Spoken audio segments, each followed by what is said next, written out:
এই সত্য বলার জন্য কেউ আমাকে অ্যারেস্ট করবে না, সেই কারণে আমি বুকে সাহস নিয়ে আজকে কথাগুলো বলছি।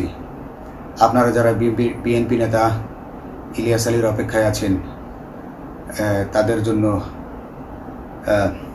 দুঃখজনক সংবাদ। তাকে অনেক আগেই হত্যা করা হয়েছে।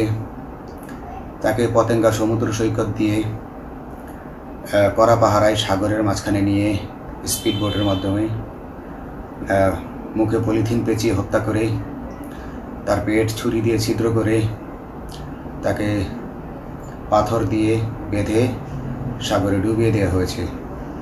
শুধু ইলিয়াস আলী নয়, অনেক নেতার সন্ধান যারা আজও পাননি। কিছু মানুষ তো ঘর থেকে উদ্ধার হয়েছে, কিন্তু যাদেরকে আপনারা পাননি তাদের সবার এই করুণ পরিণতি হয়েছে।